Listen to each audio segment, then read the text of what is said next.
One day I asked myself a question so random and trivial I had to create a definition and a video for it. What is the busiest shot in movie history? Of course I had to decide what busy even means. By definition, that's the shot that does the most. But a super long striking tracking shot would just claim the prize and kill all the fun.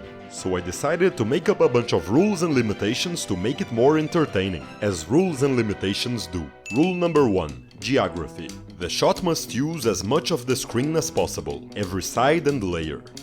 2. Consistency. The camera can never completely abandon the initial angle. It can approach and pull back and pan and tilt, up to a point, but we must remain in the same spot throughout. 3. Movement. Internal movement. Elements on screen cannot remain still, they must change positions, and because of the consistency rule, they must move more than the camera. And 4. Story. We must be able to witness a full storyline developing on screen. By now we can exclude overpacked tableau shots that impress, but don't actually communicate that much narrative-wise. Finally, after establishing this totally arbitrary set of rules, what is the busiest shot in movie history? Please disperse! Nothing to see here! I first considered this one from Citizen Kane. Can't imagine how Mrs. Kane came to make such a foolish mistake. A great case, but if we picked a film in scope, in well-used scope, we'd have an even larger area to fill. Which led me to War and Peace by Sergei Bondarchuk. For those unaware, whenever you think to yourself what is the most fill-in-the-blank shot in movie history, you'll do well to begin your search with Sergei Bondarchuk's War and Peace, an epic bursting with extraordinary shots. If I were looking for something showy and bombastic, for something that doesn't even seem physically possible for its time, this would be the film to go. The camera goes over the top, through the roof, into the stratosphere and beyond in every which way imaginable. It's a miracle movie. But what can be easily missed is how the film is full of elegant, classically styled shots. Now let's get to the winner before this video turns into the top 10 best shots from War and Peace. Or top 20, top 100, every shot from War and Peace ranked. Hey, that's an idea. But for another movie. Preferably Rope. Or Taken 3. Anyway, context. Pierre, who's played by the director himself, has just inherited a fortune from his dead father. The ambitious Prince Vasily suddenly finds him a desirable match for his daughter Helen and arranges their meeting to get him to propose marriage. The scene is set. Here's how Bondarchuk sets it. Pierre and Helen side by side between these thin candle-like pillars. Vasily leaves them by going to the right.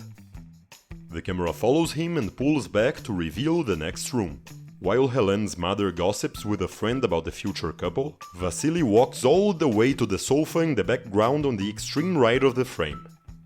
Pierre still won't pop the question. Vasily asks his wife to see how the proposal is going. She walks to the foreground to spy a bit, then turns back to her place, announcing no change. Vasily decides to do it himself and returns to where he came from. Слава Богу. Жена мне всё сказала. He pretends he's been told the couple just got engaged and gives his congratulations. He knows Pierre won't have the guts to deny it. Meanwhile, the camera approaches into a medium shot of the trio. Vasily's wife arrives as the camera pans to show the door. Back to the previous setup. Slightly further back to fit the two women. After some kisses, the unwilling couple is left alone and the camera pushes in again. What a busy shot! This pan here practically breaks my consistency rule for a couple seconds, but I'll allow it. Who's gonna complain? In any case, you know I'm here to talk about this specific angle. It uses the full width of the screen, so much so it virtually splits the frame into two squares, two stories, the world's slowest courtship on the left, the impatient greedy in-laws on the right. Even in 276:1, it's hard to find a frame that feels so wide. And how deep is it? Mind how we can even see servants coming and going in the background. The actors walk to the foreground and to the extreme background.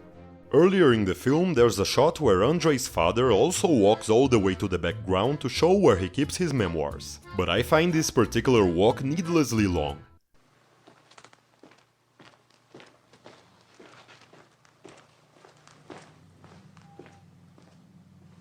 Don't say that it represents Prince Bolkonski's emotional distance to his son. Don't be that person. The memoirs could be kept somewhere closer. We already know the size of his office, or he could at least speak as he walks. This wasted time makes the scene staging turn momentarily inconvenient. As great as it is, the film tends to be overly stately.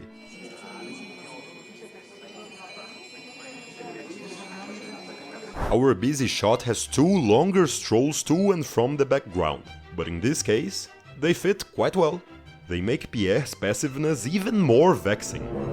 You can make that fool walk twice, and more, twice, before he'll make a goddamn move. What a doofus. You're a loser. You have plenty of time to let your eyes wander through the frame, but Bondarchuk also guides your attention through the screen in successive steps. Vasily brings our eyes to the right as the new room is revealed. Just as the two women are done talking, he sits. Но счастье, моя милая, браки совершаются на небесах. Yeah, there's water dripping off screen.